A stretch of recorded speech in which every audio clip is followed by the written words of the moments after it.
വെള്ളി നക്ഷത്രം സിനിമാ വാരികയ്ക്ക് വേണ്ടി ചുനക്കര രാമൻകുട്ടിയുടെ ഗാനരചയിതാവ് ചുനക്കര രാമൻകുട്ടിയുടെ അഭിമുഖം നടത്താനുള്ള ഭാഗ്യം ഉണ്ടായിട്ടുണ്ട്. ചുനക്കര രാമൻകുട്ടി വലിയ കവിയൊന്നുമല്ല, പക്ഷേ മികച്ച ഗാനരചയിതാവാണ്. ദേവദാരു പൂത്തു എൻ മനസ്സിൻ താഴ്വരയിൽ എന്ന ഒരൊറ്റ പാട്ട് മതി അദ്ദേഹത്തിൻ്റെ ഗാനരചനാരംഗത്തുള്ള പ്രാവീണ്യം തെളിയിക്കാൻ. എന്തായാലും ചുനക്കര രാമൻകുട്ടിയുമായുള്ള അഭിമുഖം കഴിഞ്ഞപ്പോൾ പഴയ സിനിമാ കഥകൾ അദ്ദേഹം പറഞ്ഞു. അതിൽ രസകരമായ ഒരു കഥ ഞാൻ സിനിമാ കേരള പ്രേക്ഷകരുമായി പങ്കുവയ്ക്കുന്നു. നമ്മുടെ അനശ്വര നടൻ ജയൻ്റെ കഥയാണ്.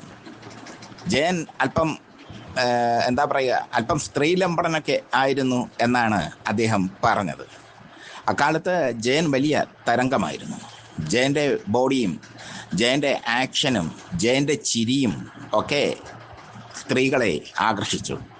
മാത്രമല്ല, ജയൻ്റെ അനുഗ്രഹമുണ്ടെങ്കിൽ മാത്രമേ അക്കാലത്ത് സൂപ്പർ നടിയാകാൻ കഴിയുകയുള്ളൂ എന്നൊരു ആപ്തവാക്യവും ഉണ്ടായിരുന്നു. ഇന്നത്തെ മോഹൻലാൽ എങ്ങനെയാണോ അങ്ങനെയായിരുന്നു അന്ന് ജയൻ. ജയൻ്റെ ഓരോ സിനിമയും തിയേറ്ററുകളിൽ പ്രകമ്പനമാകുന്ന കാലം. ഈ സമയത്ത് മദ്രാസിലെ ഒരു ഹോട്ടലിൽ ചുനക്കര രാമൻകുട്ടിയുണ്ട്.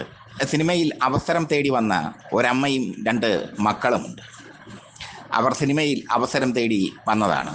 2 മക്കളും ഒന്നിനൊന്ന് സുന്ദരികൾ.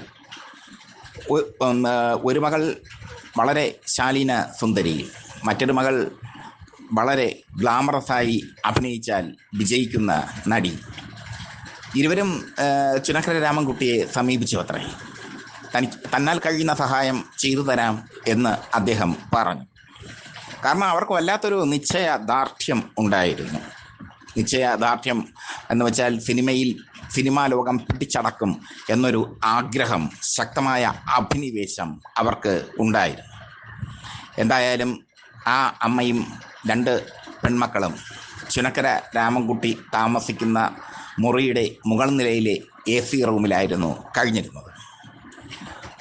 ചുനക്കര രാമൻകുട്ടി ഒരു സിനിമയ്ക്ക് പാട്ടെഴുതാൻ എത്തിയതായിരുന്നു അവിടെ. അദ്ദേഹം ആ സിനിമയുടെ സിറ്റുവേഷൻ അനുസരിച്ച് പാട്ടെഴുതാനുള്ള വരികൾ ആലോചിച്ച് അങ്ങനെ ആ ഹോട്ടലിൻ്റെ സിറ്റ് ഔട്ടിൽ ഇരുന്നു. സിഗരറ്റ് അന്ന് ചുനക്കര രാമൻകുട്ടിയുടെ വീക്ക്നെസ് ആയിരുന്നു. നിരന്തരം അദ്ദേഹം പുകവലിക്കുമായിരുന്നു. അങ്ങനെ സിഗരറ്റൊക്കെ വലിച്ച് ചുനക്കര രാമൻകുട്ടി ഇരുന്നപ്പോൾ ഒരു കാർ കടന്നു വന്നു. അന്നത്തെ പോഷ് കാർ. അതിൽ നിന്നും ടീഷർട്ടും ബെൽ ബോട്ടം പാൻറ്റും ധരിച്ച് ജയൻ ഇറങ്ങി. ചുനക്കര രാമൻകുട്ടി ജയനെ അന്നാണ് ആദ്യമായി കാണുന്നത്. ജയൻ ഇറങ്ങിയപ്പോൾ ഹോട്ടലുകാർ ബഹുമാനപൂർവ്വം എണീറ്റ് നിന്നു. എല്ലാവരുടെയും ശ്രദ്ധ ആകർഷിക്കുന്ന ഉരുക്ക് ശരീരം. ആ ഉരുക്ക് ശരീരത്തിന് ഒത്തവണ്ണം നെഞ്ചു വിരിച്ചുള്ള നടത്തം, നല്ല പൊക്കം, റോസ് നിറം, ബിഗ് കൊണ്ട് തല മനോഹരമാക്കിയിരിക്കുന്നു. ജയൻ കഷണ്ടിയാണെന്ന് ചുനക്കര രാമൻകുട്ടി കേട്ടിട്ടുണ്ട്. പക്ഷേ ബിഗൊക്കെ വെച്ചപ്പോൾ ജയൻ അതിസുന്ദരനായി കാണപ്പെട്ടു. ഒരു ഹോളിവുഡ് താരം ഇറങ്ങി വരുന്നത് പോലെ നെഞ്ചു വിരിച്ച് അങ്ങനെ നടന്ന് ജയൻ ആ അമ്മയും 2 പെൺമക്കളും താമസിക്കുന്ന മുറിയിലേക്കങ്ങ് പോയി. ഹോട്ടൽ ജീവനക്കാർക്കിടയിൽ ഒരു അർത്ഥഗർഭമായ ചിരി വിടർന്നു. ജയൻ കയറിയ പാടെ അമ്മയും ഇളയ മകളും പുറത്തേക്ക് ഇറങ്ങിപ്പോയി. മൂത്ത മകളും ജയനും മുറിയിൽ. ഏകദേശം 3/4 മണിക്കൂർ കഴിഞ്ഞപ്പോൾ ജയൻ മുഖമൊക്കെ ഒപ്പിക്കൊണ്ട് തിരിച്ചിറങ്ങി കാറിൽ കയറി ഒന്നും അറിയാത്തതുപോലെ പോയി. ഹോട്ടൽ ജീവനക്കാർ അർത്ഥഗർഭമായ ചിരിയോടെ ജയനെ യാത്രയാക്കി. ഇതാണ് ചുനക്കര രാമൻകുട്ടി പറഞ്ഞ കഥ. ആ അമ്മയും 2 മക്കളും സിനിമയിൽ പിന്നീട് സ്വപ്ന ലോകങ്ങൾ വെട്ടിപ്പിടിച്ചു. ആ അമ്മയും 2 മക്കളും ഗോസിപ്പുകൾക്ക് വിധേയമായി. പക്ഷേ ആരുടെ മുമ്പിലും തലകുനിക്കാതെ അവർ പിന്നീട് വളർന്നു പോകുന്ന കാഴ്ചയാണ് കണ്ടത്. തെന്നിന്ത്യയിൽ മാത്രമല്ല, ഇന്ത്യൻ സിനിമയിൽ തന്നെ അവർ സൂപ്പർ നടിമാരായി മാറി. ഇരുവരും ബോളിവുഡ് വരെ അറിയപ്പെട്ടു. ഇരുവരും ഒരു കാലത്ത് ഏറ്റവും കൂടുതൽ പ്രതിഫലം വാങ്ങുന്ന തെന്നിന്ത്യൻ നടിമാരായി മാറി. അവരിപ്പോൾ സന്തോഷപൂർവ്വം ജീവിക്കുന്നു. അതുകൊണ്ട് തന്നെ സിനിമാ കേരള അവരുടെ പേരുകൾ പുറത്തുവിടുന്നില്ല. കാരണം അവരുടെ നിശ്ചയദാർഢ്യം. അവർക്ക് ജയന് വഴങ്ങിക്കൊടുക്കേണ്ട കാര്യമില്ലെങ്കിൽ പോലും അവർക്ക് അഭിനയ മികവ് ഉണ്ടായിരുന്നു. അവർക്ക് ഒരുപാട് അവാർഡുകൾ കിട്ടാനുള്ള സാധ്യത ഉണ്ടായിരുന്നു. പക്ഷെ രണ്ടുപേർക്കും വ്യത്യസ്തമായ വേഷങ്ങളൊന്നും ആരും നൽകിയില്ല. വ്യത്യസ്തമായ വേഷങ്ങൾ നൽകിയിരുന്നെങ്കിൽ അവർ തീർച്ചയായും ഏറ്റവും മികച്ച നടിക്കുള്ള ദേശീയ അവാർഡിന് രണ്ടുപേരും അർഹരാകുമായിരുന്നു. ഈ കഥ ചുനക്കര രാമൻകുട്ടി പറഞ്ഞു നിർത്തിയപ്പോൾ കൗതുകപൂർവ്വം ഞാൻ കേട്ടിരുന്നു. വീണ്ടും പറഞ്ഞു ചുനക്കര പല കഥകൾ. ചുനക്കരയുടെ കഥകളെല്ലാം പുസ്തകമാക്കാമോ എന്ന് ഞാൻ ചോദിച്ചു. അന്ന് ഞാൻ DC ബുക്സിൻ്റെ എഡിറ്ററായിരുന്ന കാലത്ത്. പക്ഷെ അദ്ദേഹത്തിന് അതൊന്നും പുസ്തകമാക്കാൻ താല്പര്യം ഇല്ലായിരുന്നു. അദ്ദേഹത്തിന് കവിത എഴുതാനായിരുന്നു താല്പര്യം. പക്ഷേ ഗാനരചയിതാവ് എന്നതിലുപരി കവിതയുടെ രംഗത്ത് അദ്ദേഹത്തിന് വലിയ മുന്നേറ്റം നടത്താൻ സാധിച്ചില്ല. പക്ഷെ ഗാനരചയിതാവെന്ന നിലയിൽ അദ്ദേഹം വലിയ മുന്നേറ്റം തന്നെ നടത്തി. ചുനക്കര രാമൻകുട്ടിയുടെ ഹൃദയത്തിൽ ഒരുപാട് കഥകളുണ്ടായിരുന്നു, ഒരുപാട് അനുഭവങ്ങൾ ഉണ്ടായിരുന്നു.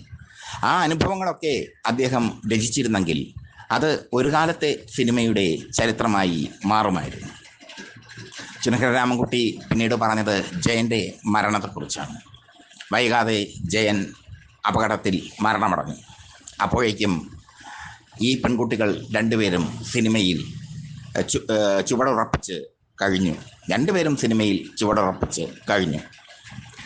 രണ്ടുപേരും മലയാളത്തിൽ നിന്ന് തമിഴിലെത്തി അവിടെ തരംഗമായി മാറി. തെലുങ്കിലും തരംഗമായി മാറി. ബോളിവുഡിൽ പോലും അവരുടെ പേര് എന്താ പറയുക, കൊത്തിവെക്കപ്പെട്ടു. അവരുടെ പേര് ചിരപ്രതിഷ്ഠ നേടി. അങ്ങനെ ജീവിതത്തിൽ അവർ എല്ലാം വെട്ടിപ്പിടിച്ചു. അഭിനയത്തിലൂടെ എല്ലാം വെട്ടിപ്പിടിച്ച അവർ ഇപ്പോൾ സന്തോഷപൂർവ്വം ജീവിക്കുന്നത് കാണുമ്പോൾ തനിക്ക് ഏറെ ചാരിതാർത്ഥ്യമുണ്ടെന്ന് ചുനക്കര രാമൻകുട്ടി പറഞ്ഞു. ചുനക്കര ഗാനങ്ങൾ എഴുതിയ സിനിമകളിലൊക്കെ അവർ അഭിനയിച്ചിട്ടുണ്ട്. ഇരുവരും രണ്ട് വ്യത്യസ്ത ധ്രുവങ്ങളിൽ നിന്ന് അഭിനയ ശേഷി പ്രകടിപ്പിച്ചവർ ആയിരുന്നു. ജയൻ മരിച്ച ശേഷം ഇരുവരും പിടികിട്ടാത്ത ദൂരത്തിലേക്ക് പറന്നുയരുന്നത് വളരെ അഭിമാനത്തോടെ, അല്ലെങ്കിൽ വളരെ കൗതുകത്തോടെ താൻ കണ്ടിരുന്നുവെന്ന് ചുനക്കര രാമൻകുട്ടി അന്ന് എന്നോട് പറഞ്ഞു. ഈ രണ്ട് നടിമാരും നമുക്ക് അഭിമാനങ്ങളാണ്. ഒന്നുമില്ലായ്മയിൽ നിന്ന് എല്ലാം വെട്ടിപ്പിടിച്ച രണ്ട് നടിമാർ. അവർക്ക് കരുത്തായി ആ അമ്മ നിന്നു. അവരെ ആ അമ്മ ജീവനതുല്യം സ്നേഹിക്കുക മാത്രമല്ല, അവരുടെ മാനേജറും അവരുടെ റോളുകൾ നിശ്ചയിക്കുന്നതും ഏത് സിനിമയിൽ അഭിനയിക്കണമെന്ന് തീരുമാനിക്കുന്നതും ഒക്കെ ആ അമ്മയായിരുന്നു. ആ അമ്മയുടെ കരുത്താണ് അവരുടെ വിജയം. എന്തായാലും ചുനക്കര പറഞ്ഞ കഥ സിനിമാ പ്രേക്ഷകരുമായി പങ്കുവെച്ചുകൊണ്ട് കൗതുകപൂർവ്വം ഒരു കാലത്തെ ഞാൻ അടയാളപ്പെടും.